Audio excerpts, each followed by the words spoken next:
Good evening, everyone, and welcome to another Tuesday Night Live. Plenty to discuss, and I'll hand you over to our host, Peter J. How you going, Pete? Good, mate. Thanks very much, Fiend. Great to have you all along with us again on another Tuesday Night Live of AFL Crowcast. Another huge weekend we had in football. It wasn't great for the Crows, but still plenty to talk about anyway. And we've got the lovely Nikki back with us this week. How are you, Nikki? I'm very well. And we're hopeful that Macca might join us in a little while. Look, there's plenty going on around the AFL. We'll crack into it now and we'll go straight to Nikki's news. Oh, shit, I was typing. Good on you, mate. Come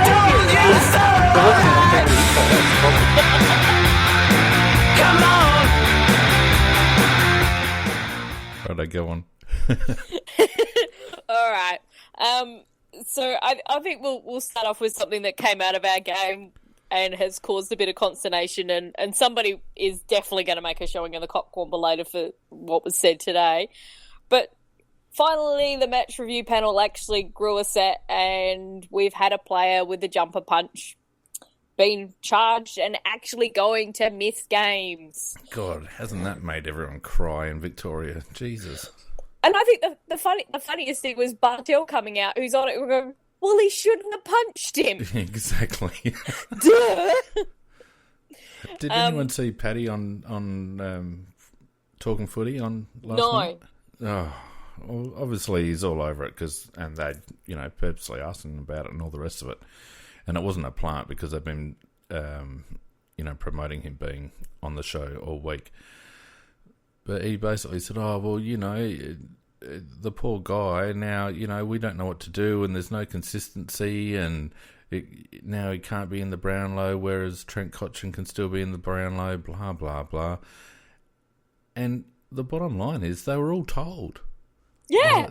Oh, the AFL told them, we're not going to tolerate it anymore, so don't do it. There's stupidity on a grand scale. You would have to say. And then all the BS then we start hearing about, the Brownlow's going to be tainted and all this kind of garbage. I mean, no, really. It's not. Oh, a load of bullshit. It's just, you almost wish that this first penalty was dished out to a non-Victorian player just for some peace. Yeah, because they would have gone, oh, that's acceptable. No, they would have said it was how good it is that the AFL are finally, the match review panel are finally standing up and doing something about it. Yeah, and the thing is that even though Hawkins doesn't have an applicable record, and I'm putting inverted commas around that when I say it, he does. He hasn't been charged, but he has a lot of form of those type of punches. No, Hawkins got done last year, remember? Yeah. But Yeah, it was at the lower threshold, so it didn't kick in the two. No. The other thing too is, and he should have been done for a few more that he hasn't. Well, He's a good player. We also had David King coming out on one of the shows. I can't remember which. Basically saying Matty Crouch should have got done for staging.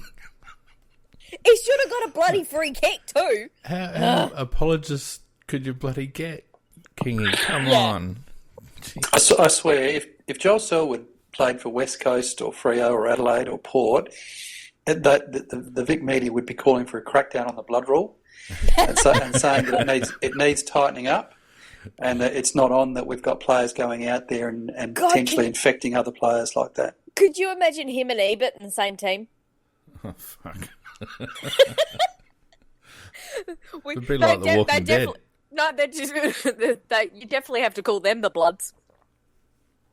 Jesus. Anyway. Well, I figure we'll kind of get some bit of fun out of it because I predicted a little bit we're about to get a little bit angry. And it's like, oh God, do we have to talk about that? But unfortunately, out of our game, there was a horrible injury for us in Luke Brown. With a small crack in his cheekbone, and he's gone in for surgery. And the fact that he still kept playing says an awful lot about that player. Well, no one was running around calling him a legend and a hero and a bloody tough nut. No, it's because he didn't bleed. He just, had a broken cheekbone and still kept going in. We do have quite a few injuries, and I think it's going to be quite interesting with some things that were said as well regarding the Queen's birthday clash between Collingwood and Melbourne, is that they've lost Wells, Goldsack and Jamie Elliott. So I think that pretty much kind of puts it more in the Melbourne's basket in terms of they should be going into that quite nicely as favourites. Oh, yeah. But of course, there's now the war of words regarding which is a better team, which one's the winning culture, because Lyndon Dunn's no longer playing for Melbourne and he's moved to Collingwood. And haven't they just made a meal of that comment as well? Yeah. We've got to create some drama. Did you hear that, Pete? Sorry, Wayne, what was that? Did you hear that one about Lyndon Dunn? No, I didn't. It's Treloar, wasn't it? Yeah, I think it was Treloar. Treloar's come out. They've talked to him about, when was it? At the end of the game, they're talking about, how Lyndon Dunn seems to be playing well. And Treloar's just made an off-the-cuff remark basically saying, he's enjoying being in a winning culture or something or other after not having been in a winning culture for so long. And everyone's just piled on, saying that Treloar's, had a crack at Melbourne and all this, and Simon Goodwin's going to play it before the game and all this sort of bullshit. His comments were offensive and... Oh, my God. Yeah, Bernie got all upset about it. Someone was offended on behalf of somebody else, and oh, God. So... Don't get me started. Too late. Yeah, and... in good injury news for us, by the sounds of it, that Seedsman and McGovern will either play SNFL or maybe even AFL this week. Yeah, it is good news. I don't know whether they'll play Gov. Did you actually listen to the presser, Nikki? No, I haven't listened. I just saw the headlines and I thought they're probably taking that out of context, knowing the headline. Well, they just made it was the reporter that actually asked the question about whether Gov come straight back in, and Pike has basically said no, although there's a thought in the back of my mind, and blah blah blah. Irrespective, and that's enough for him to. Oh yeah, Gov's playing now. I'd be really surprised if he plays. Yeah, I don't think he will. I think it'll be back in the SANFL, definitely. And the other big injury news, in a way, and one I think that will keep pushing the narrative towards GWS, is Ryan Griffin is now out for the year with an ankle injury. He's had to go in for surgery. But they haven't had him, really, anyhow. So... and I wonder whether we're looking at his past, because I don't think he would have had the impact, and I don't think they would have done as well as they have this year if he had have actually been playing in that midfield. They still would have been good, but I don't think as good. I agree. He's been a non-entity, really. I mean, he played the first couple, didn't he? And I think they've moved on from him, really, to be honest. He's slowed that midfield down. Who's the other old... I've almost forgotten the other bloke that's there, the old bloke that's there. Delidio, that's right. I couldn't remember his name. He's not played at all. If he actually gets a game this year, I would be exceedingly surprised. And yet every bit of narrative around, how many players they're missing kind of lists those two, and I'm like, yeah, really? Yeah, I don't think they care anymore. They run so deep, and their second tier is shown to be such good quality that I think the team is mature enough now that they don't rely so much on those blokes. And I'm actually a little surprised that they got Delidio in. It seemed like an odd selection, or almost like they were doing someone a favour more than anything else. I wondered if they kind of knew that Stevie was on the way out, and he was the mature head they were going to play in that Stevie J type role. Yeah, it's quite possible, but I don't know. I don't think they need him. No. But the one other thing which I think really should have opened up quite a bit of discussion, etc., is Jared Harbrow up at Gold Coast, who, after having a nice drinking session on Sunday afternoon at his house, still had so much alcohol in his system that he blew over the limit on Monday. Twice the limit. Whoa, nice. Twice the limit. Twice the limit. Yep. And I think it was Monday afternoon. So he had a really good session.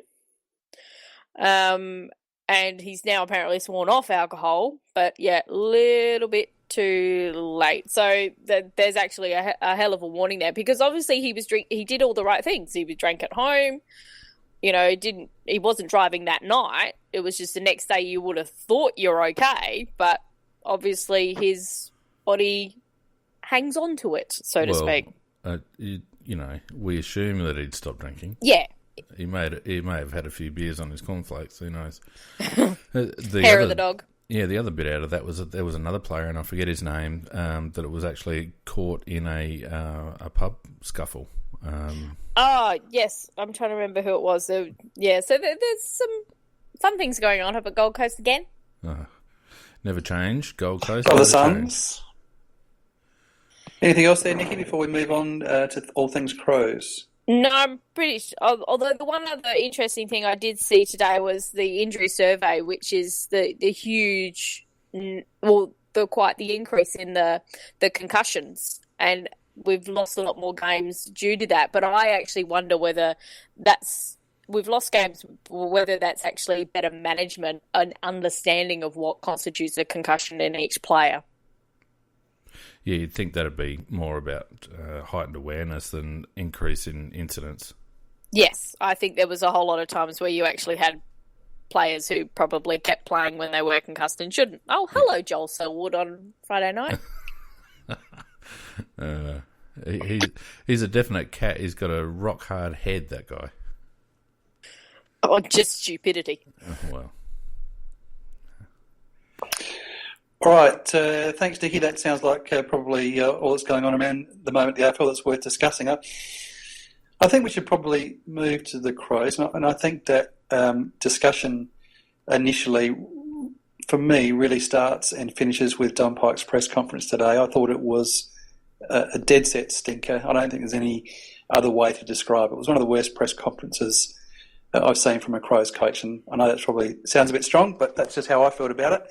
And some of the bites that I've been seeing on Twitter from that press conference just was, at best uninspiring and at worst dishonest. And when I say dishonest, I mean in a football sense, and just not really talking about the truth of things that are going on there. And to come out with some of the glib, and they were glib statements, I thought was incredibly disappointing.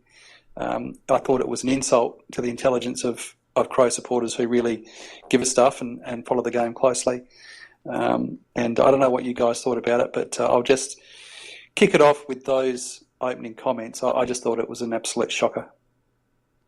Just to clear this up, so did you actually watch it, or are you only going on the I'm comments going on that are in Twitter? Quotes and bites. Okay, so I saw it. I did see it. I lie. I did see a little bit of it. Yeah, so for me the problem is that you've got that, it's out of context, and you often can't tell how someone... No, I haven't watched it, so I don't know. Hang on, Nikki. It's not out of context. Hang on, Nikki. I have watched it. Well, that's okay, but I just wanted to clarify whether Pete had watched it or whether he was just going on the snippets that have been used in Twitter. No, because I didn't know, and I haven't watched it, so I can't say. Sorry, withdrawn. Sorry. Yeah, no. I apologise. I would completely endorse everything that Pete just said, having watched it from start to finish a couple of times. It was uninspiring. It was a massive deflection of what everyone with a pair of eyes and half a brain could see and has been seeing from our club for years.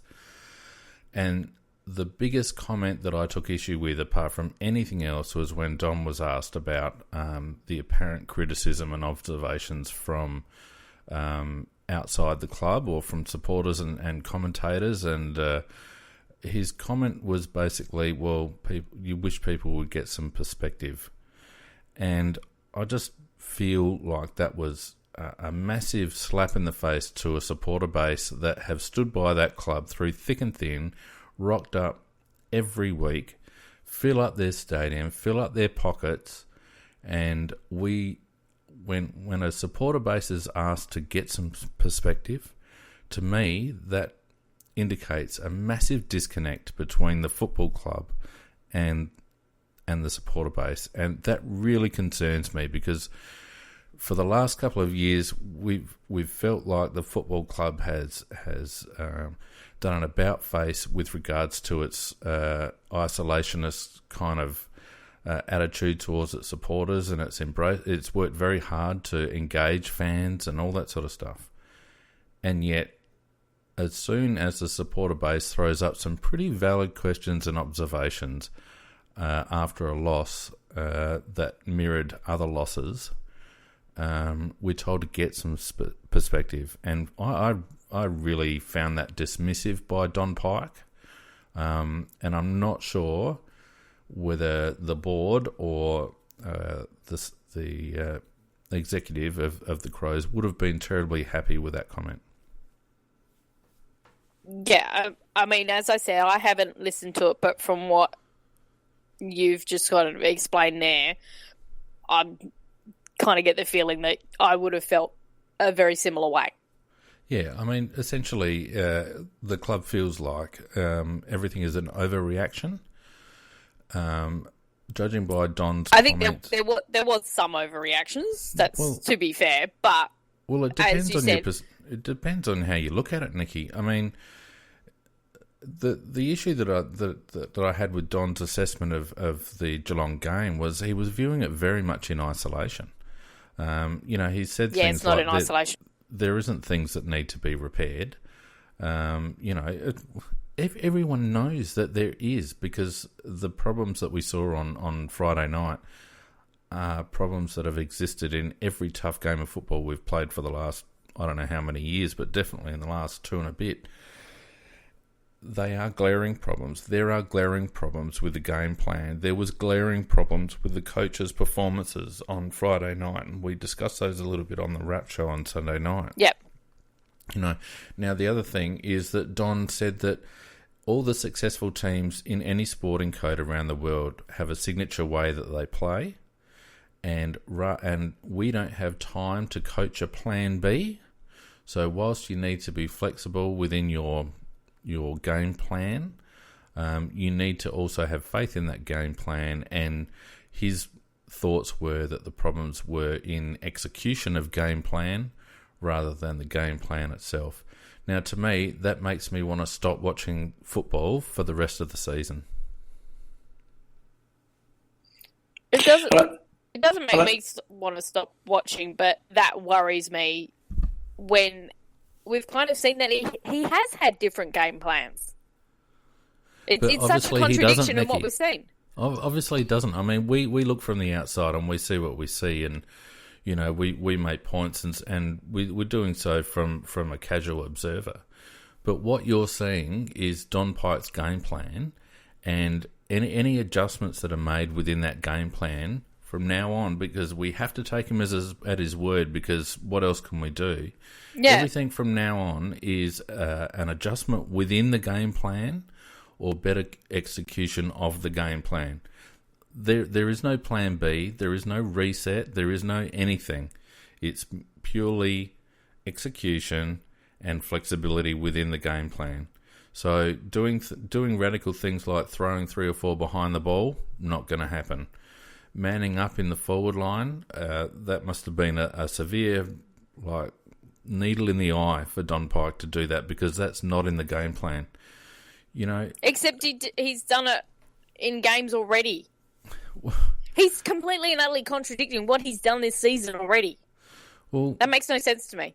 Well, the whole presser was around, we have a style of play that we need to play, and our execution hasn't been good, and we need to be better at this and that and the other and all the rest of it. But his comment was clearly, we don't have time to train multiple game plans. So there is only one game plan. I think one of the things I'm absolutely tired of hearing, and I heard it again today, and I've heard it before, is this really glib statement of, well, that's just not us. And it is us. And I go back to, I thought, a very, very good and accurate assessment that was made by PJ Crows, And when he made, and I think you made it as well, Fian, and that is that you go back and you have a look at the last time that we played in a loss where we were competitive and the other team just happened to pull away. Yeah. And you're going back to the start of last year. So you're going back to, say, probably the Hawthorn game at the MCG when they kicked 3 goals in the last, minute or minute and a half or whatever it was. And you go back to the Bulldogs game where they just pulled away at the end as well. Both games we were strongly competitive and looked at times that we could win those games. If you take those games out, those 2 games, then you've got basically, all of last year, the finals, and then games this year as well, where it is absolutely us. It is a familiar and repetitive pattern where we don't turn up to play and we get smashed, and we get smashed physically, and we get smashed by pressure. We get beaten up. We had, Laird was concussed in the early part of the game, and even though he came back on, he was still groggy. We've got Brown ended up with a broken cheekbone. I mean, teams attack us. They attack us physically, and it's because they know that we wilt. And also, you've got people like Josh Jenkins today coming out in the media saying, well, I guess we don't look like we've got much mongrel from the outside, and he makes that statement, and teams know it, and so they hunt us, and they apply, significant physical pressure, and they attack us physically, and it succeeds, and we're just not interested.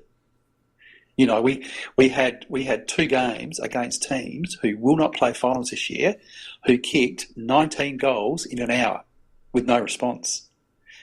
Don't stand up there and tell intelligent people that, that's just not us. It's bullshit. Yep. There's still no backing away from the fact that 10-goal quarter from North Melbourne against the top team was the highest scoring quarter so far this season, and the highest first quarter lead margin so far of the season, and that was 12th playing first or something. It's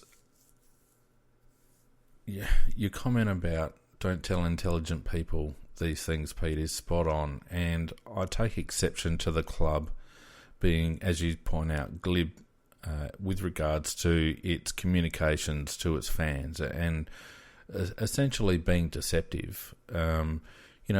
We understand as football supporters that we can't let sensitive information out of the club, and we have to show a united front. But there's a point, particularly after successive losses in a similar manner, particularly when our own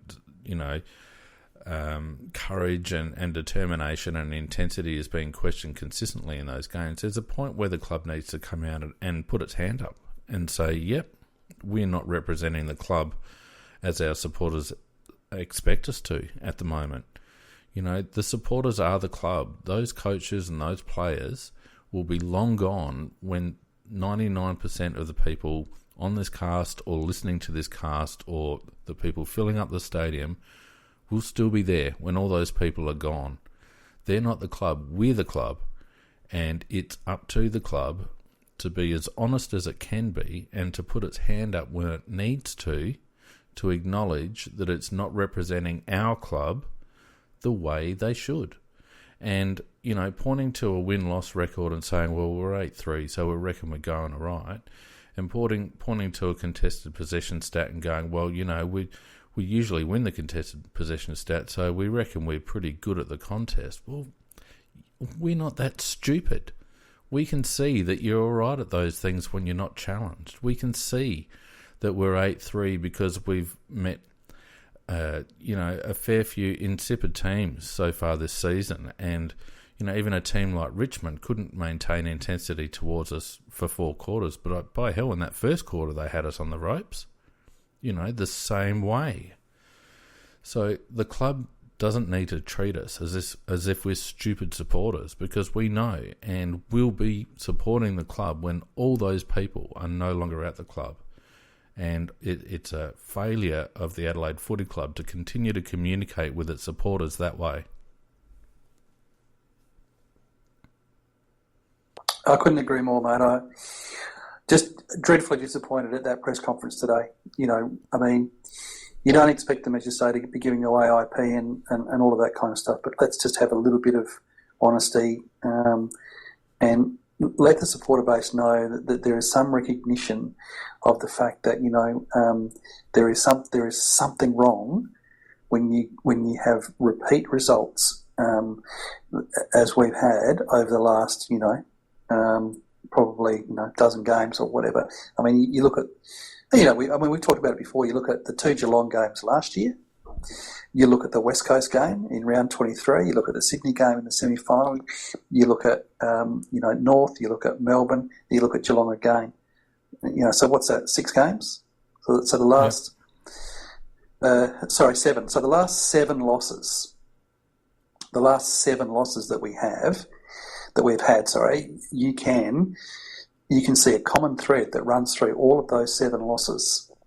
You know, insipid, poor performances when challenged physically, and games where you could tell pretty much by quarter time that the game was over. I mean, how bad's that? Your last 7 losses in a row for a team that you know was top 6 last year. Because we're not talking about a bottom team here. We're not talking about Brisbane. We're talking about a team that was, you know, in the semi-finals last year, top 6, and a team that was on top of the ladder this year until last week. So you're talking about a top team, last 7 losses. At no point were we in those games. The only thread or theme out of the press conference and out of the various tweets and comments that I've heard from the players and the club this week that I agree with is the players' lack of resilience. Because as you rightly point out, Pete, there's a massive gulf between our wins and our losses. We you know, our performances are chalk and cheese in those matches. And the one thing that I agreed with was the observation that our players need to, and I think Tex mentioned it in his presser yesterday. Huey Greenwood made an allusion to it in a tweet this week. We need to be able to work our way back into games when the opposition are getting on top of us.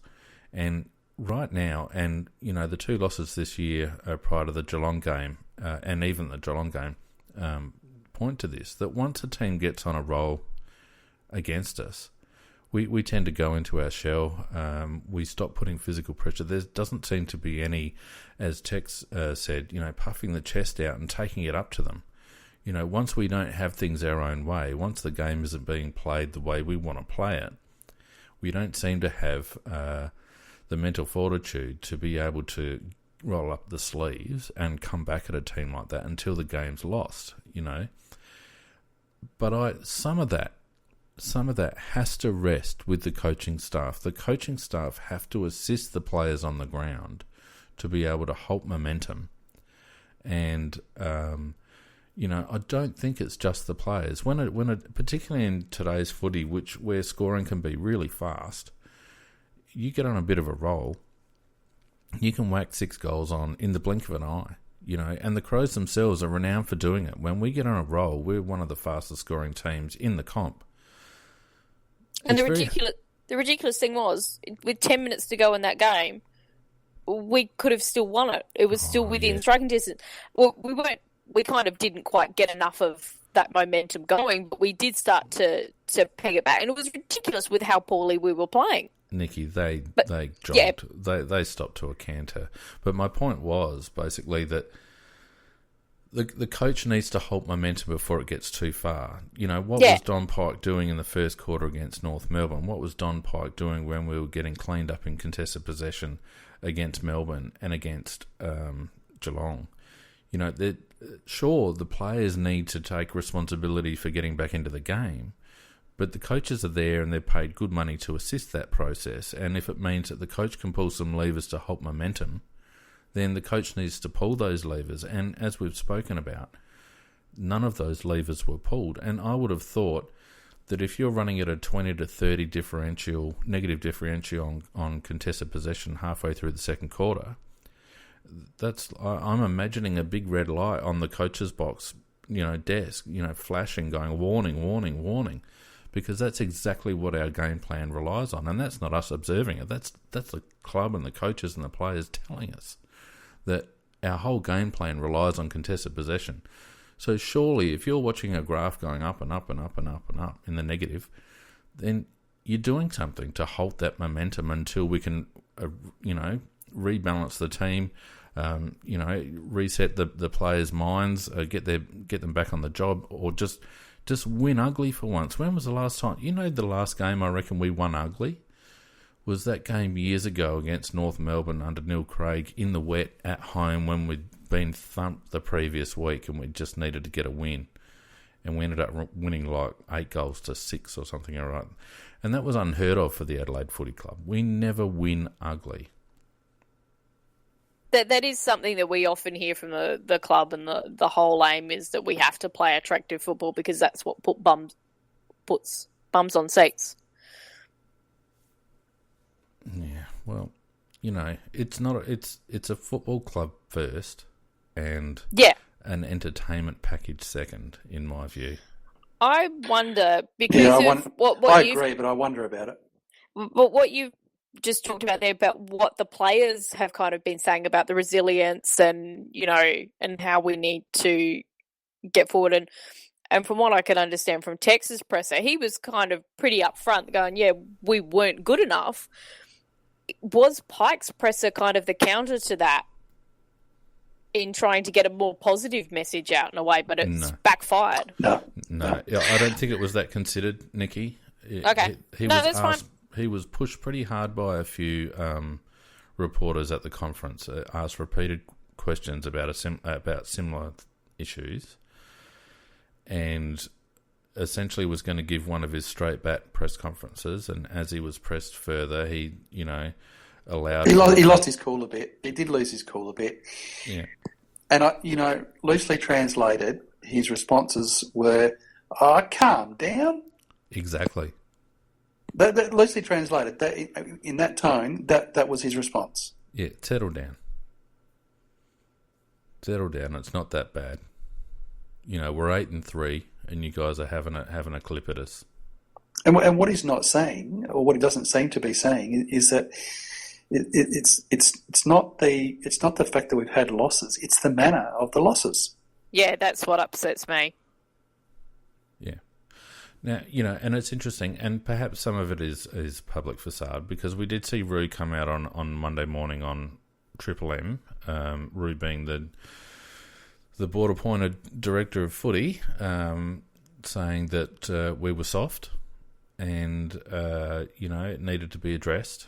So whether they've had given everyone a bit of a clip behind closed doors and then come out with a public display of everything's okay and she'll be right, and I guess we'll find out over the coming weeks as we hit those hard games again and see what the response is, but I just don't think the supporters of the club deserve that kind of straight bat conference when we've followed this club through thick and thin, through tragedy, through near losses, all sorts of things. We still turn up, and when we're reacting to an insipid loss that mirrors us, I just think we deserve more from the club than the coach coming out and saying, "Don't worry about it, it's all right." And you know what? Just a little bit of situational awareness too, Exactly. with the fact that we're talking about Geelong, who, ripped our best, and a situational awareness of the emotion for supporters, ripped our best player out. And since then, our best player crossing over, we've had, 3 totally insipid performances, which are backed up by, a whole round of backslapping and hugging of Paddy after the game, And there's just no situational awareness of what supporters, feel and go through with the football. We've lost 13 of our last 16 against Geelong, including our last 5, and our last 3 since Dangerfield's gone over. But to be fair, so you know what? What a good club does? A good club at the start of the year, they make that a target game. Put a red circle around it. They put a red circle and they throw the kitchen sink at that game. And we have not done that at all, and we seem to just be perplexed that anyone is even caring that we went down to Geelong and had a loss like every other team does. To be fair, when we had danger, we still had those same kind of losses. But I do understand the point that you're coming from, that as a supporter base, we feel, because of the way that Geelong reacts, and we've got your best player, that it does rub us raw. But when he was here, he was part of that problem. For me, it's got nothing to do with danger. It's just got to do... I couldn't care less whether it was Geelong or any other club that had our match. I mean, I felt the same way about Hawthorn. I was rapt when we were able to get over Hawthorn because I recognised at the time that it was a big hurdle for us. And now, at that stage, we weren't to know that Hawthorn were falling off a cliff. But that was the kind of win that you wanted to see. And Geelong represent another mental hurdle for us. And take danger all the way out of the equation on this one, because you're right, it has been happening, since 2003 down there. We just want to see an effort in big. If we'd have gone down by 22 points, but been right in it right until the last quarter, and I would have been happy with. I would have been okay with that, They kick the last 3 goals or something. And that's what we discussed. Last week we said, okay, if we do get beaten, we still want to see that it's quite competitive, because we do understand it is hard to win down there, but the manner in which they played, that's just not acceptable. Game was over at half time. Oh, God, I was yelling at the television so much. It was over at quarter time, really. It was over at quarter time because, not on the scoreboard, it wasn't over at quarter time, but in the run of play, it was over at quarter time. Definitely. Evening, folks. I'd like to say, Macca! I'd like to say I agree with Pete. I'm sorry, I just... You'd like to say it, but you're not going to, or...? I'm sorry, I'm late, but we went out and we didn't get back in time for the start, so I apologise for that. You've been hitting the piss. Not good enough having a life, mate. That's just Don't do a harbrow. No, it was a free dinner, so we had to go. Oh, we'll forgive you then. Macca, there's no such thing as a free dinner, mate. You wait until the comeback. Cost me a bottle of wine, so you're right. No, actually, I think, we... I don't know what it is, whether we're in awe of them or something like that, but we don't have the same intensity as they have. Well, not in that game. Hey, Macca, did you see Don Pike's press conference today? Terrible. All right, so you saw it? Yes. All right, well, I've had my crack at it. You and I are the only two that have actually seen all of it. Pete's seen bits of it. So give us your perspective. Well, I don't know whether he's trying to sell us a story or not, but for him to say that we're playing good football, I just couldn't believe when he made that comment. Yep. So, in other words, multiple people that haven't colluded prior to the podcast think the same thing. Okay, but I know what he's trying to do. He's trying to our players, for the benefit of our players, publicly talk us up that we've won 8 and 3, and therefore, and we're still sitting up there second, etc., etc. But he's ignoring trends, and the trend is that if we continue to play like that, we won't be second, and we won't be 8 and 3, and we won't be playing in up in the top 4. We'll be playing in the bottom 4 of the 8. So we just have to. We're getting beaten in tacklers. We're getting beaten on contested ball when we play the sides like Geelong. And it isn't just about Dangerfield, and it isn't just about Selwood. But what those guys do, they do set an example, and the others follow. And I've got to say, I was disgusted with Texas game in terms of intensity and setting an example, and we had nothing to follow. Mac, I'll just chip in there. It's an opportunity that you've just rolled up. I've just got a couple of issues here, so I'm going to bid everyone farewell for the evening. Wonderful to chat, as always. Sorry to have to be bailing a little bit early. That's all right, mate. I shall be back bigger and better next Tuesday evening, so I shall leave it to you to pull this apart even a little bit more. Come on. We'll soldier on, mate. Yeah. No pun intended. I've come off the bench. I've come off the bench for you, Pete. You've done it beautifully, Macca. You've done it beautifully. Cheers, guys. See ya. See you, ya. Pete.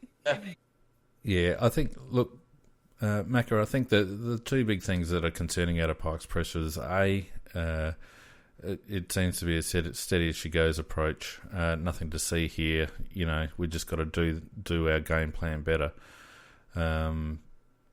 And, you know, secondly, that there doesn't seem to be anything particularly broken. Yeah, it doesn't inspire much confidence. And I said before you came here, you know, his presser makes me want to stop watching for the rest of the season. And it doesn't mean that I lack support for the club. It just means that I know what's going to happen. I just know what's going to happen, and it's like watching a tragedy play out, you know? What it really was is, and Rowie actually made a horrible comment on TV, on the radio show, which was very funny. He said it just reminded him of what the guy who had no front teeth used to say. And he's talking about Craigie, of course, because he never used to show his top teeth when he used to talk. And he got reprimanded by Bickley for saying that. Worth a chuckle, though. But the point he was trying to make is that Craig kept trying to sell the message everything was going all right when it wasn't. And, Rowie agrees with us in the sense he's saying he seems to be ignoring the fact that things aren't going all right. I hate to say it, and I was a supporter of Neil Craig for a long time, until our squad turned over and the game plan didn't change, even though our squad profile and talent and attributes changed. He still wanted to instill the same plan when he no longer had the cattle to pull it off, and that's when I fell off Neil's bandwagon. It had a bit of a feel of that again, Macca, that whole thing. It had a bit of a feel of, process and system, and we'll learn from it, and we just have to get better, and execution. They're not football terms. You know, I hate it. I hated it. I hated his speech. I mean, I understand what he's getting at, but then they're not. I mean, does he stand up? If he stands up in the pre-match address and go, now we've got to execute our game plan, and we must make sure that we get the fundamentals right. And like, I'd fall asleep before the game. It's little wonder that our first quarters have bloody been horrendous. Well, yeah. What annoyed me was that Jenkins came on the radio too, and he was interviewed tonight, and he made the comment that he thought we weren't playing too badly, and so he's harping the same message, and he also thought he played okay. Did anyone ask him about Tim McGrath's article yesterday? No, I don't think so. Have either of you seen or heard about that article? So Tim McGrath, an excellent Geelong stalwart from yesteryear, a defender, has come out and said that JJ is probably the most overrated key forward in the competition right now. In other words, Tim McGrath's let go from one barrel and then decided to let go with the other barrel as well. He has not held back. Said that he's doesn't deserve how much he's getting paid, that he's overrated, that he squibs the contests, and I'm paraphrasing, but that's basically the tone of the article. I'm actually amazed that no one asked JJ about that in that interview, because it was a dead set, spot on assessment of JJ. Well, Rowie did say to JJ he thought that we needed a lot more out of both Tex and himself for the forward line to function properly. But the point is, PJ said that JJ's commented on it. So come on, PJ, spill. Yeah, I didn't hear I refused to listen to Double A, so I didn't hear it. JJ said he's a media figure who gets paid to sell papers. Well, you know what? He could get paid to sell papers by saying that JJ is the best key forward in the competition as well. So the simple fact that he's writing in the negative about JJ is because JJ is giving him cause to do so. Well, yeah, I think there wouldn't be too many of us who were. I mean, it wasn't the most disgusting game that he's played. I'll say that because he's played a lot worse than that. But having said that, it still wasn't up to the standard we would expect from a guy getting paid the money that he gets paid. No, and again, it's this dilemma that we have having a 200 centimetre brute of a man, and even pre-match, I forget who it was on the ground, but someone commented on Channel 7 coverage just how big a guy JJ was. People, I think, underestimate. He's 200 centimetres, or 198 centimetres or something. A massive man, and in a contradiction, he is not a physical player, and he doesn't take strong high marks consistently. I think he's averaging 1.2 contested marks over his career. Never been over 1.6 contested marks in his career.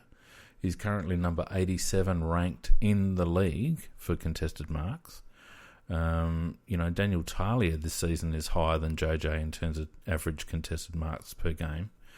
And for context, Mitch McGovern is 12th in the league for contested marks. Now, they're not the sort of numbers that you expect from your 198 centimetre, 100 kilogram key position forward. No, I think I'd have to agree with you. But I'm interested what Nicky thinks about this. I also think, though, that I'm putting a lot of the blame at Tex Walker's shoulders, on the sense that I don't know whether he's injured or whatever, but I don't think his leadership was good enough in that particular game. I mean, you look at Selwood's leadership, and the Warrior got bashed in the head. They were bang, bang, bang, bang, bang, and put some stitches, not even stitches, staples in his head. He's back there just playing away and building away back in there again. And Tex is playing from behind, giving away frees, carrying on, getting up, spitting the dummy, and I just thought it wasn't good enough. What do you reckon? Yeah. I was not happy with Texas game, and as we've talked about the past couple of weeks, there's something going on there. But what, Nikki? Is it injury? Yeah, and that's the thing, is I don't know. He's not moving as much. I'm going to be interested to keep an eye on him on Friday night to see how much around the ground he's moving. I think he's been staying a little bit closer to goal. Yep. So for me, I think there's something going on there. I think we're actually nursing him to the bye. No, Rashido came out and emphatically denied that Tex was carrying an injury. Emphatically denied it. Didn't deflect it. Didn't deflect it. Emphatically denied it. There's something seriously going wrong in terms of his positioning and how he feels he needs to be playing. And for me, then that's back on the coaching staff. They need to fix that. Yep. Yeah, but you raised a very good point, Penny. Who was it? Nicky might have been said it about not covering this amount of ground, not going up as high. Yeah, he was going almost into defence, which helped open up that forward line a bit as well. So Lynch being then the connector, and that's where JJ was getting easy goals over the back. Of course, you don't get those against Geelong because they keep a man back. And I think one thing we're going to have to do is to tweak our game plan. If we want to win a flag, it's going to have to be with 6 forward, 6 backs. Now, Macca, would you rest Tex? No, there's a week coming up. Yeah, I agree. For me, everybody keeps talking about, those easy goals and, the jokers. We have not really done those all this year at all. And for every commentator that keeps bringing up this is how Adelaide plays, I keep going, have you not watched this year? We haven't been doing that. Well, we haven't been allowed to, because most teams, and you'll notice that Geelong did it quite well, most teams are parking, a last man. But even against GWS... Yeah. We didn't try and play that way. We actually did set it up slightly differently. We changed our forward structure a bit. Yeah, but Nicky, I don't know whether we did, Nick. Coming back to the Geelong game, we did change it for a period there where we, and I can't remember if it was the start of the third quarter, the start of the last quarter, and I looked around the ground and we were man for man. We were absolutely man for man. We had 6 forward, 6 back, but we were man for man. And I don't know whether we were playing our normal zones or whether we were just playing man on man, and we went a lot better. Yeah, and it needed to happen a lot earlier, Macca. Yeah, that's what I've noticed in the past couple of games, is that Pike, where he was a lot more proactive and quicker to make some changes, he's been slower. I think he's been trusting the players a bit more, and maybe he shouldn't. Well, and this is another problem that I have with the modern day. I hate saying that because it makes me feel really old. But the manner in which this whole team culture is developed these days, and it's all on the back of putting a fence around the players and all that sort of stuff, and that's fine. I have no problem with that. But we're not talking about a white collar workforce here. We're talking about people who essentially go to war once a week, right? And Pete would tell you, and others in the forces and all that would tell you, that with any group of people in that sort of position, they need a decisive leader. And there comes a point where Pike's got to be an arsehole to his players. And whether that's this week or not, I don't know. But he needs to be decisive. And I don't like it when coaches get really chummy with players.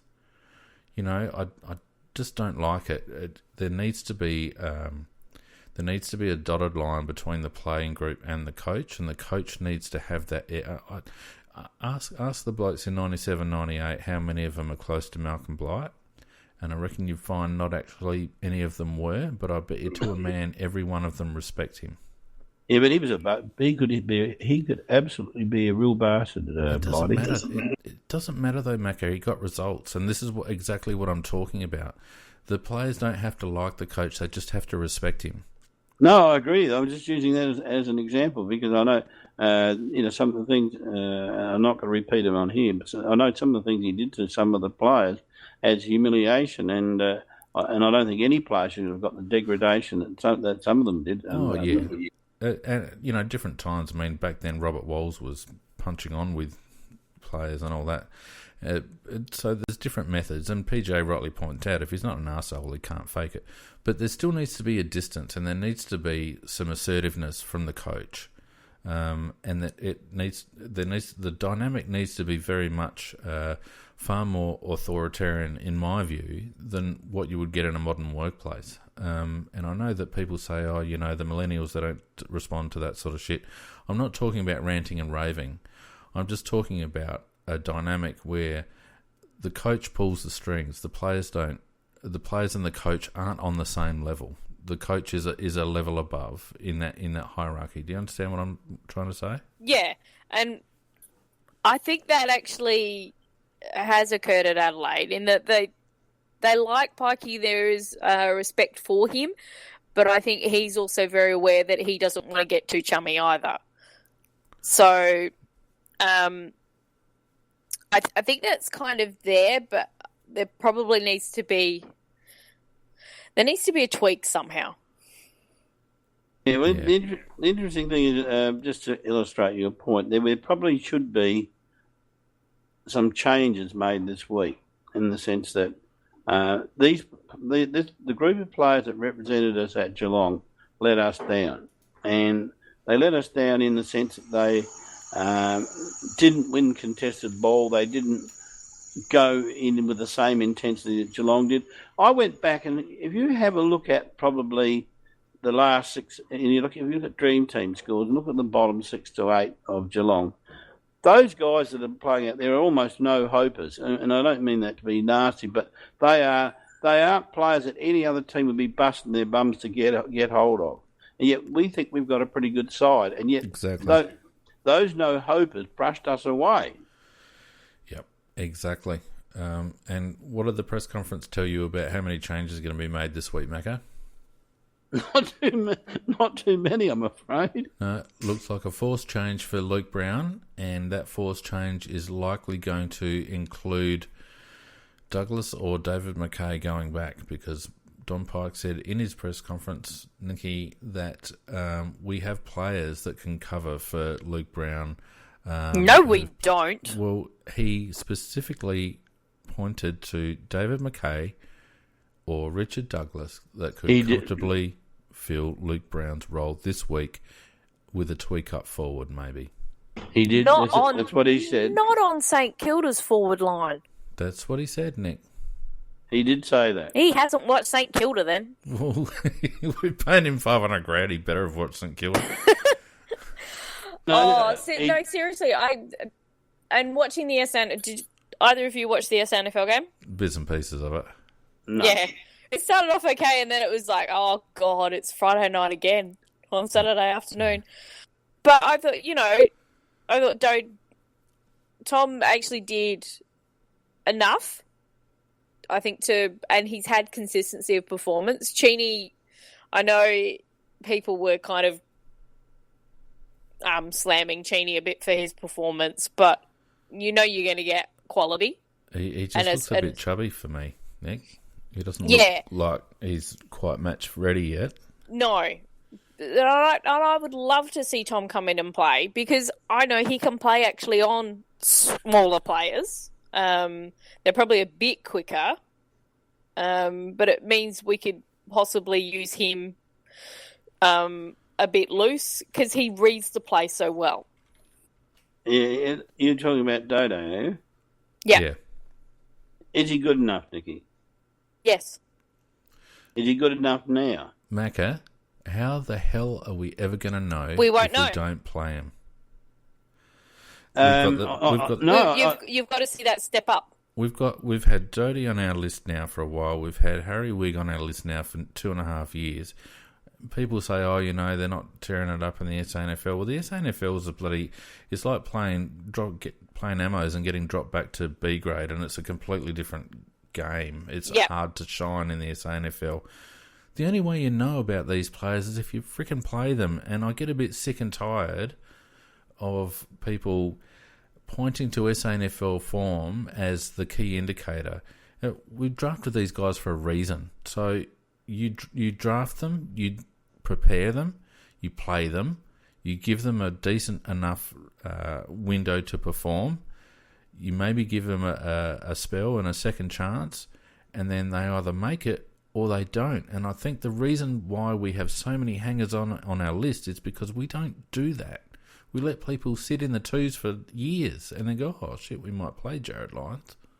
No, and look, I agree with you, but the point I was trying to make was not that we don't play them, but is his form encouraging enough to say that he will succeed? The worst thing I think you can do is to bring a player into AFL from SAFL if they're not firing at the time. Greenwood just kept bashing on the door. Eventually, even these idiots had to open the door for him, and he showed how good he can perform at the level, because he's got the runs on the board behind him, he's got the performance, he's got the determination, he wants us to succeed. He's everything you want in somebody to give them a go at AFL level, and he's shown that he can play it. Now, my question to Nicky really is basically, who else is doing that at that level? I'm not saying there isn't, I'm saying who is. Beach. And look, I agree with that. John O'Beach is definitely one that should be given a go. Beach should have come in instead of Daniel Menzel when Gov went down. Correct. And then, when essentially we've been using Otten in the role that Beach deserved to play, and whilst Otten has performed well at times in that role, John O'Beach should have been in that position, and should be in that position this week. See, for me, I think you could actually throw Otten back as the change, not Douglas. You could throw Otten back down there. Enough, Nick. I know it's not quick enough, which is why I preferred Dode in, even though he doesn't appear to be that quick. His in a way, it's like Otten, that his ability to read the play, he's got great closing speed, but he doesn't have the issues that Andy unfortunately has in terms of his agility. Tom can actually do that. For me, he's got that advantage. It's whether they want a bit more mature head, etc. We'd just be too slow down back with Otten Yes. there. We've got Agreed. Lever, Kelly, the two big lads. Talia. You know, yeah, it would be snail pace out of there. I see down back. I see Andy as the backup plan for the Lever, Kelly, Cheney role. Yes, and you'd really probably like to see Duty in there as well, ahead of Andy. I mean, Andy's done exceptionally well at times this year, and he's been a really good story, and he's a lovely bloke. But unless we really need someone, he can't be playing. He certainly can't be playing in the forward line with Tex and Jenkins, because we're too slow and we lack defensive pressure out of our forward 50 with Andy there.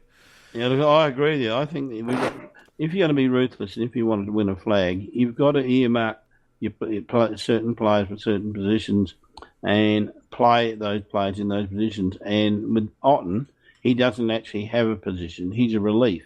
If Lever goes down, or even if Talia goes down, he gets a game. But if Jenkins goes down up forward, he gets a game. And that, in my mind, I think if we treat Andy in that sense, he'll get games during the year, but he won't be a regular. And I know what we've tried to do. We've tried to say, thank you. You know, you did very well when you relieved, so we'll give you somebody else's position you're not really quite suited for. And that's not being hard-nosed enough to win a flag. No, it's not. It's not. Particularly when you've got someone in the twos who you've drafted for a reason. In Beach's case, you know, we rookie drafted him, or whatever the heck we did. Yeah, we rookied him. Rookie drafted him. You know, you're doing that for a reason. So bloody use him for what you drafted him for.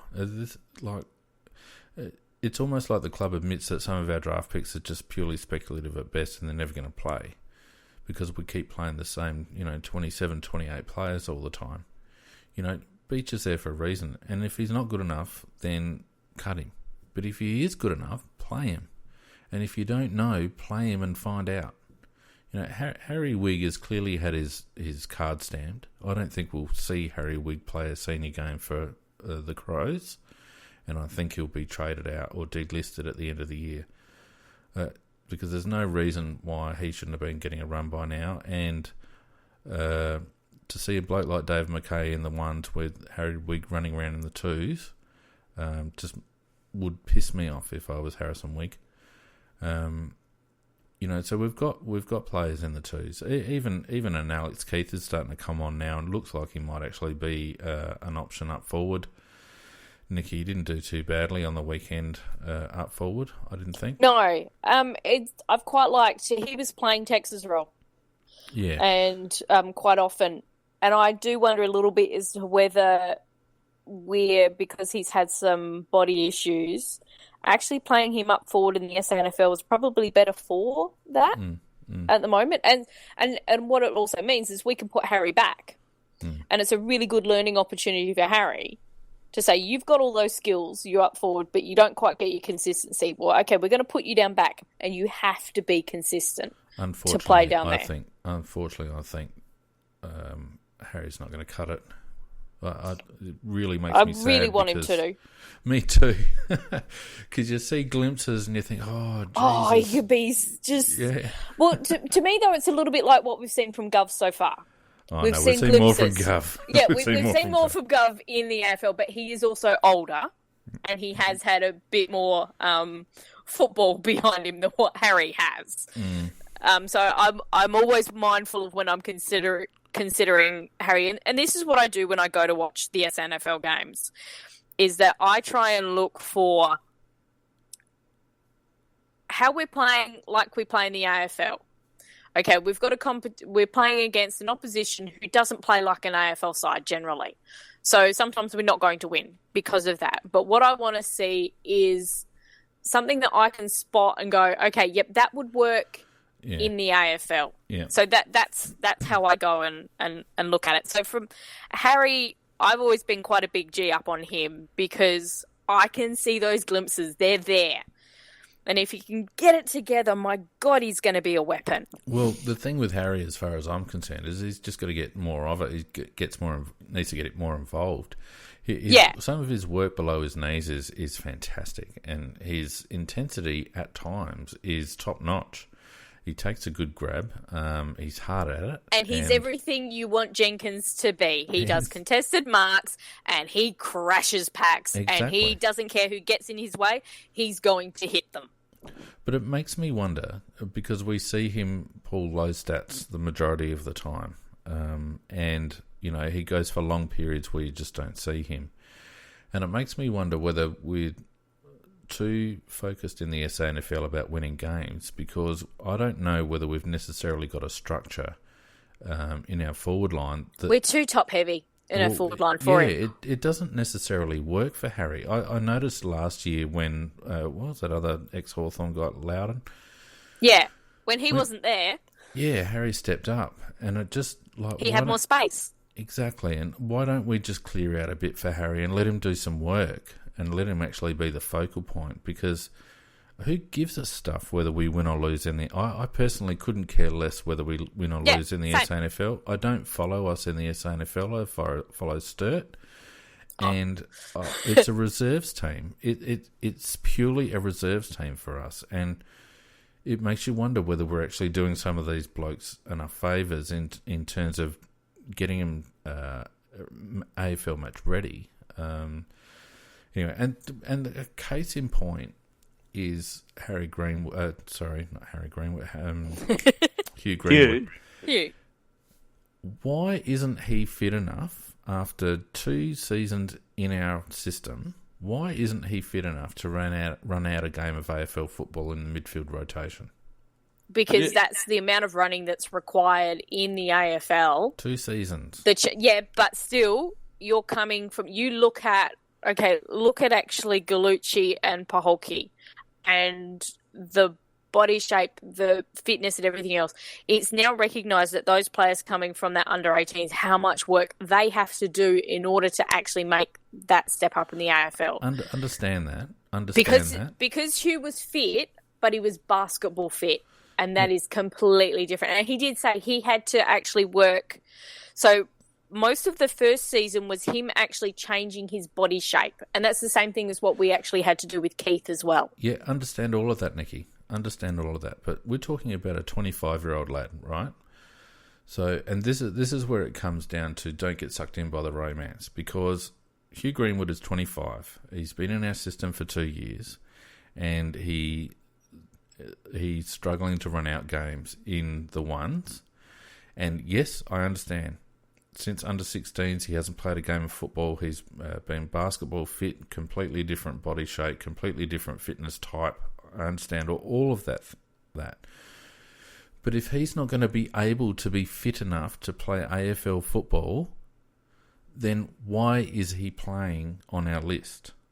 Yeah, but let's be fair. Yeah, but he will be. We're building towards that. When? Next year, probably. No, he's played now two years at SANFL, and the intensity and the speed and the distance covered is hugely different. Mako, he has trained with us. He's done pre-seasons with us for the last 2 years.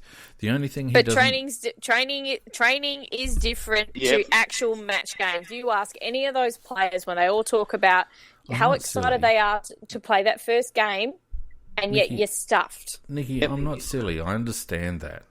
But he's done the same training program as the players playing. No, he hasn't. Well, he has in the last 12 months. He has. No, but he hasn't done it on the Saturdays. No.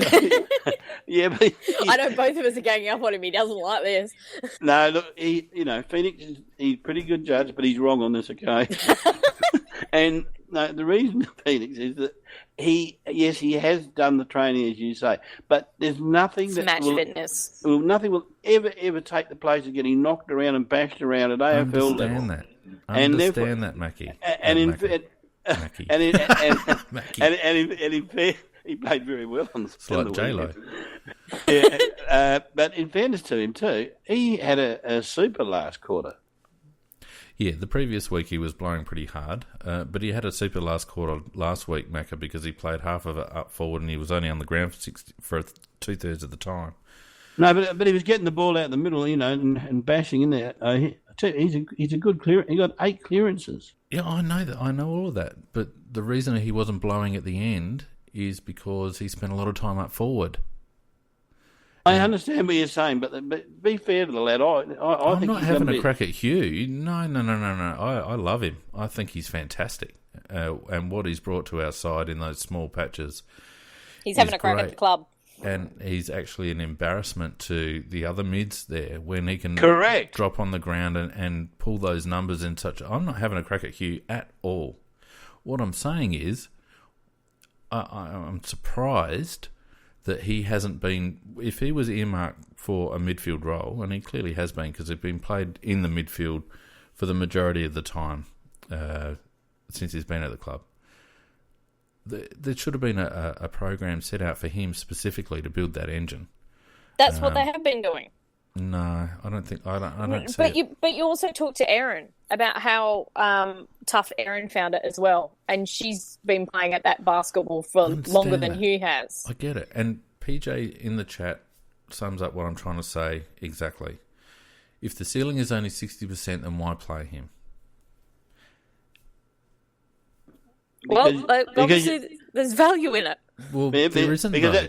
There isn't, yes, because you're carrying a guy that is only going to be at 65% time on ground. So what I'm saying is he should have been prepared a lot better than this by the club.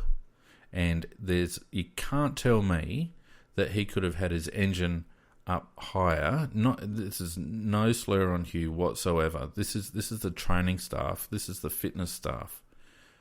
There's no reason why his engine couldn't have been built to a higher level than what it currently is. He should be able to spend more time on ground than he currently is, irrespective of the fact that he's only played 2 SANFL games and match fitness, blah, blah, blah. I get all that.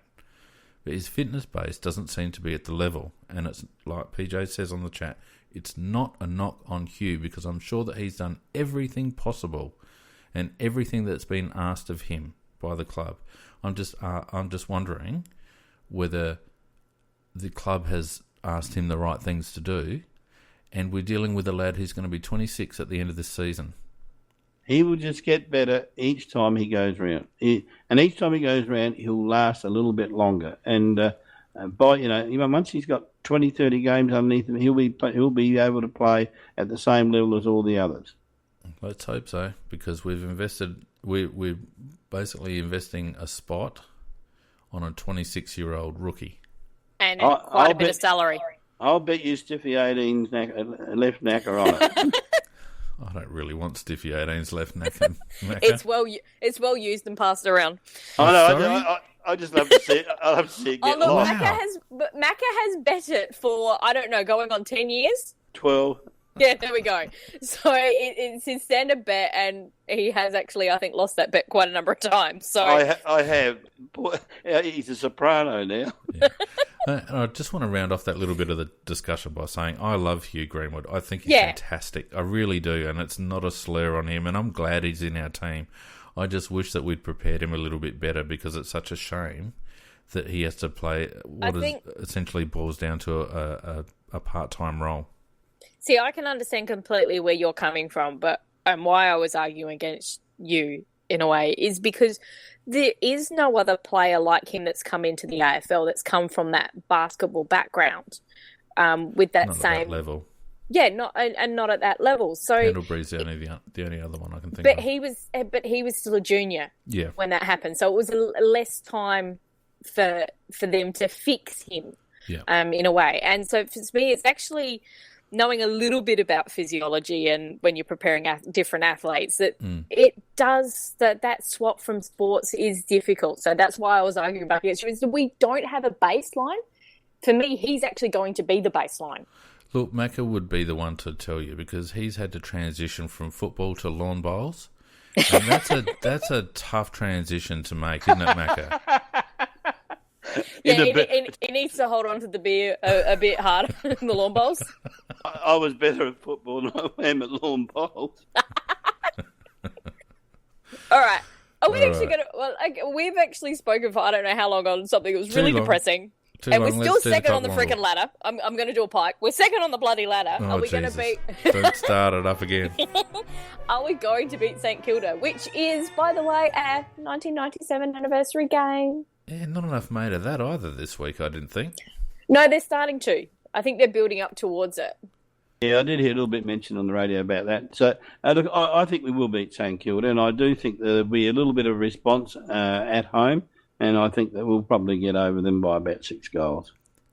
They are looking tired to me. Even though they've had their break, I still think there's enough there that it's... Yeah, I think there's enough of a form to say that 1 week off isn't going to be enough for them. They play a very fast style of football, so this is going to be a hell of a test for us to see the way they play and the way we want to play as to who's actually going to dictate it the most. Yeah, but watching them last week, I thought they were struggling last week, St Kilda, and that's why I think we have to come out all fired up and with intensity, and we must win the contested ball. And if we do that and get on top of them early, then we will win the game comfortably. I think they are getting tired. I expect to see another And with that downhill re-roll. skiing domination, I should say, by us this week. I think the players will come out fired up. I think the Saints are looking a little bit ragged, and we will make everyone smile before the bye, and all will be right with the world. And I expect 10 goals, to be honest with you. Yeah. I'm saying it should be 6 conservatively. Yeah, I mean, it depends on the weather.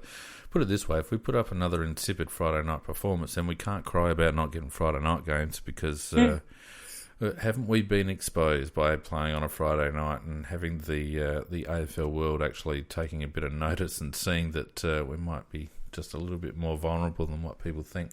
But no, against Saints, I think, notwithstanding, I think they're a good team. There's some really good talent, and there's a really quick talent. Yep, and at one stage they were looking like being the team to break into the 8 from underneath, but they just seem to have gone off the boil. And whether the break actually resets them and gives them a bit, freshens them up a bit, I'm not sure. But, And no re-roll is actually still quite a loss for them. It certainly is, and I reckon Tails will be pretty happy that there's no revolt. He doesn't have to chase him around. Exactly. Yeah, I Just, think. just on selection, I was just going to say about, I should have said it before a little bit earlier, Mark Bickley, who normally backs Pike on anything and everything, did say that with the way that we played against Geelong, any coach wanting to make a point would have to make at least 3 changes. And he said that he doesn't think Pike will do that. Well, judging by the presser, I would be surprised. I mean, I agree. I think a minimum of 3 unforced changes should be made. But, you know, we are a week away from the bye as well, Macca. So whether it's the right time to introduce new players, I'm not quite sure. But you would expect just from a statement point of view that the axe would swing a bit. But judging by what Pikey said on the presser, I expect 1 forced change, perhaps 1 unforced change, and that'll be it. Yeah, I reckon that's about probably the best we can hope for. He didn't fill me with a lot of confidence he was going to make a lot of changes, and he didn't. And Mark Bickley got the same impression and made that comment too. Yeah, I mean, the fact that DMAC was mentioned as an option means that DMAC is still in Pikey's mind our best 22, and I'm sorry, but I'm just not seeing it. I'm just not seeing it. Well, I thought he played a shitter, and there's no doubt about that. But what disguises it a little bit is the fact that he had very good company. There were a lot of them. Yeah, but I think DMAC's run out of tickets in far more than a couple of others. You know, I mean, Brad Crouch is another one that really needs to step up his game. I always said that I'd give him until the bye. Well, he's shown glimpses, but he's only going to be a second-tier player. He's not going to be the Dangerfield replacement. I am so disappointed in him. He's playing good enough to hold his position, don't get me wrong, and we paid a lot to get him, and he started his career looking like he was going to be boy wonder. Well, and let's not forget, he got absolutely shat on from a great height by that foot injury, Macca. Let's be fair to him. But for whatever reason, good, bad, or indifferent, he hasn't returned with any sort of game-breaking energy. You don't get that from him. You don't feel as if he's prepared to take the game on. He seems to have lost a yard in my book. He's good defensively in tight, so he's good tackles and all that, but he's not the creative playmaker we all thought he was going to be. No, look, Matt was supposed to be the supplementary act to Brad, but it's working the other way around, that Matt's the main man and Brad's his offsider. Yeah. Right. It's a real shame. I think we've been pessimistic for way too long. Time for the cockwomble. Let's do the cockwomble. Way you go, Nick. So I only actually have 2 nominations. One I think was going to be, and I know that certain people in the chat think I should be nominating Pike, but no. I think we've discussed that enough. For me, I thought that the flat-out winner was going to be Robbo for the ridiculous tweet he put out regarding Fasolo. And after talk about, how we have to support people with depressions, etc., and the club actually, when they released it, said he wasn't going to play games, but he would still train. Yeah. And so out Robbo comes with a tweet, says, but he's not really depressed because he's training. Well, he said good drugs, depressed on drugs. Tuesday, training on Thursday. I thought that was just like, oh my God, nothing else, don't bother, Robbo's got it. Yeah, but Chris Scott today. I was going to say, Nicky, that the only weakness in nominating Robbo is the fact that he talked so much shit you could nominate him all the time. Yeah, that one was, oh my God. Danger made a good point on Talking Footy 2 last night about that. It's the fact that Robbo's been let off the hook. Yes, there's been no retribution. No, and there should be. Yeah, Danger made the point that if it was a player doing something, Harbrow he'll be forever referred to as that guy that got done DUI. When players do stuff, it sticks, and it sticks for a while, and they have to cop it, and they're young blokes and they make mistakes and blah blah blah. Mark Robinson is a bloody 50-something reporter that's been in the game for 100 years, and he ought to bloody know better. And not only did he make a stupid comment, probably after far too many red wines, but then he's given an insipid apology, and he hasn't copped any heat from anyone. No, I think that's the biggest thing, and that's what Dangerfield highlighted. And I have to agree with Paddy on that one. I was going to throw in as a nomination a pairing, Chris Scott and what's his name from up forward, the great idiot, Tom Hawkins. Well, yeah, no, that was my other one. I thought Chris Scott today has made a running for it with that stupid thing of what happens if it was a preliminary final that wouldn't get a week and there would be a huge uproar. Have a go at your player for punching a bloke. Both of them, Nicky, came out immediately and told told everybody what their Tom Hawkins' fate should be. In other words, he should only get a fine.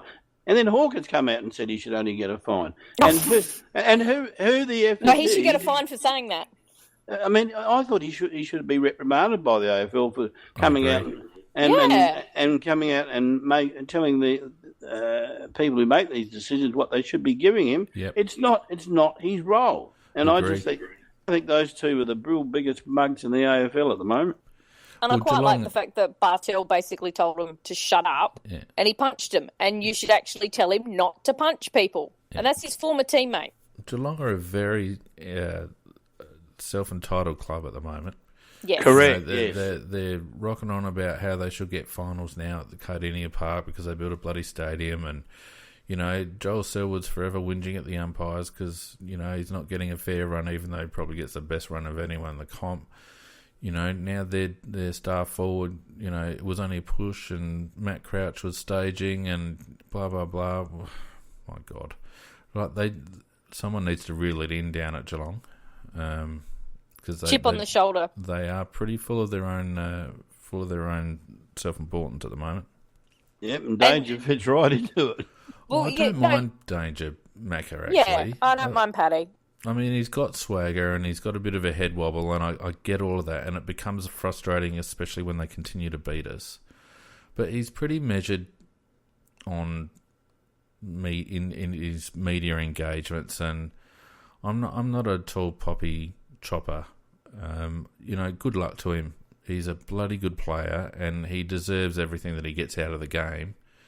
It's dickheads like Chris Scott that make stupid comments just that he wouldn't make about any other team's player that piss me off. Correct. And what you said, fair enough. So I'm probably in a bit of sour grapes on my part with Paddy, really. Yeah, and that's fair enough. We let a Brownlow medalist slip away. It's a shame. That hurts. And coming back to the subject, I don't think we had too much choice in him slipping away. It was going to happen no matter what we did. Yeah. Anyway, let's get back to the Cockwomble. I think even though Scott, and he does have form, and you basically could probably most weeks give it to Geelong because they need to whinge about something because their city's dying. I think it has to be Robbo. Yeah, I think so. I think, and it also needs to be, as part of that, the Herald Sun and Fox Footy for not hauling him over the coals. And SEN, he works for SEN. Oh yeah, SEN. There we go. Yeah, absolutely. Mark Robertson, Cockwomble of the week. That's his first one, I think. Surprisingly, I think he's a bit of a parody of himself usually, so he doesn't actually say anything that you take too seriously. No. But he's a worthy winner, though, because he does talk a lot of crap. Right, I just got one more thing that I want to ask, and I wanted to ask before, but I forgot about it, but I think it's important in the context, and I don't want to finish on a sour note, but I think it's important in the context. After the Sydney's second semi-final last year, Mark Ricciuto came out very strongly saying that we needed to toughen up our midfield stocks, and we were going to go hard at midfielders, and then we all know how that went. On Monday, Mark Ricciuto was very strong in his appraisal of the Crows, in particularly again our midfield, and saying that we were soft. Essentially, that's what he said. Well, he did say those words. And a number of others. Both times after Roos come out and made comments like that, we've seen the club basically backtrack, and Ricciuto has then himself softened his own stance later on. Do you think that there's a bit of a disconnect there between our director of footy and the rest of the club? Yeah, I do, because I think he actually makes off-the-cuff comments, which aren't necessarily been endorsed by anybody else other than himself, because he's made them on the spur of the moment. And unfortunately, I think most of the times they're pretty right. Well, I think Mark says what he feels in the moment. Correct. And then after the management meeting, toes the company line. Because let's not forget that Rue's in there because he spat the dummy. The whole reason that Mark Ricciuto is involved with the Adelaide Footy Club is because he'd had a gutful, and he got Sando kicked out, and he got Phil Walsh appointed. It's no that wasn't just him. No. But he was an instigator. He was a driver. He was part of that. He was a driving force. He was. It was very much Ricciuto's MO to throw the toys, not throw the toys out of the plan, but to have had enough and to make a comment or to make a statement or to take an action, only then to be pulled back by the party line by the club, if you understand what I mean. Yeah. I find that concerning because I wish Roo would just be able to grab a couple of blokes, and maybe he does behind closed doors, who knows, but I wish he'd just be able to grab a couple of blokes by the scruff of the neck at the club and say, pull your head in, this is a footy club. I'm sure he does behind closed doors, but then when he... But I think he's also mindful about not stepping on toes. To me, that's the coach's role to approach the players. I think from my observations is that he's actually aware that, hang on, I'm on this side. I'm not on there anymore. I kind of can't do that even though I want to. Director of footy, he can have a crack at the coaches, Nick. Yes. Not the players, but the coaches, and yes. The list, and the chairman of the list management committee, he can have a crack at the list manager. I think it's going to be interesting because normally around the bye we do the review. Yeah. So what's going to happen after the bye, I'm going to watch with interest. Yeah. And on that note, I reckon we should go because we've been going for an hour and a half. I know. I keep looking at the time going... Yeah, I know. We could probably keep going. We're going to have... It feels like I'm writing an essay again. Over the bye, we're going to have a bit of We've done the debrief, haven't we? Oh, well, we've had a debrief. We're going to have a secondary, I think. Who knows? Anyway, look, we'll leave it there, guys. Thanks very much for your time tonight and those people that hung around and listened tonight on Spreaker. Don't forget you can follow us on Facebook and Twitter at AFL Crowcast. If you're listening on iTunes, please give us a review. It helps our ranking. And we will be along on Thursday night for Scorpus's preview show together with yours truly. And I'll tell you what, as someone said on the chat, if Scotty Thompson gets selected, I will throw things. It will be it'll be a can't miss preview show if Scott Thompson gets selected, because Scorpus will melt your speakers. Anyway, on that note, thanks guys, it's been great, and we'll see you on Thursday night. Yeah, Bye.